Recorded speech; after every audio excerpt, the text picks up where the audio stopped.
Nike deals with a sensational sneaker reselling scandal, and Jay-Z's cannabis company shines a light on hypocritical drug policies. I'm Jeff Beer, and this is Fast Company's brand hit and miss of the week. The miss this week goes to Nike.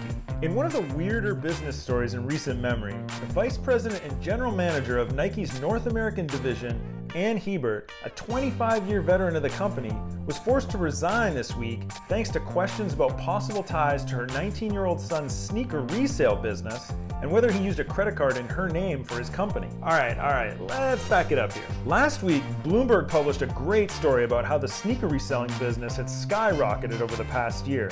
And one of the main sources and characters in this story was Joe Hebert, owner of West Coast Streetwear, a company that buys and resells limited editions of sneakers and clothing.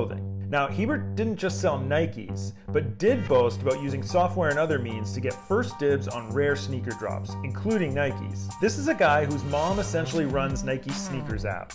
Despite even in the Bloomberg story, Nike said, quote, "There was no violation of company policy, privileged information, or conflicts of interest, nor is there any commercial affiliation between West Coast Streetwear and Nike, including the direct buying or selling of Nike products." Okay, still, the uproar from the sneaker and streetwear community was understandably loud. Major sneaker manufacturers have created a gold mine with their limited drops and designs, and everyone knows there is now an entire industry that now revolves around gaming the purchasing system. That's what the Bloomberg story was basically about. But this mother-son connection was one move too far. For Nike, it tarnishes the brand as a proprietor of fairness and equal sneaker opportunity, particularly at a time when the company is moving to even more direct-to-consumer business. Aside from some insanely awkward family dinners in the Hebert household for the foreseeable future, for Nike, it's a lose-lose. Either it was too blind to see that even the appearance of preferential treatment or access was a problem, or it didn't care. Either way, it's not a good look at all. This week's hit goes to Jay-Z's cannabis brand called Monogram. In so many ways, laws are what keep society together, the rules that mark order, but they also can be deeply problematic. Consider that in some states, bestiality is still legal, but smoking a joint isn't. This, of course, is super weird, right? That's the point of a new ad campaign from Monogram. Created with agency Mischief, it uses black and white imagery and stark white text to point out the hypocrisy and sometimes plain absurdity of American drug policies. The ads feature photographs of people who have faced weed-related charges alongside texts that point out things that are still legal in some states where marijuana is not, like marrying a cousin, practicing cannibalism, texting while driving, and getting busy in the barnyard.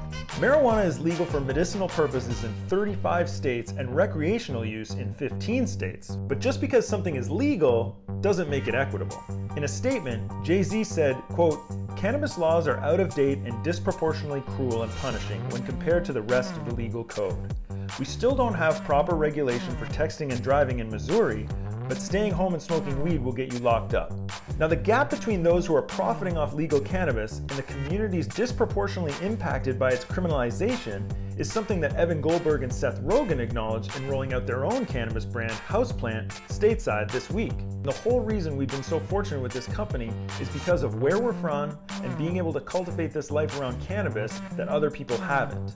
There's a responsibility that comes with that. In the coming months, Monogram owner, the parent company, will be launching a social equity ventures program to give Black and other minority entrepreneurs equal opportunity for participation in the legal cannabis industry, identifying and funding cannabis business leaders who are, quote, "building value for their communities and diversity in their industry." That's it for now. Thanks for watching.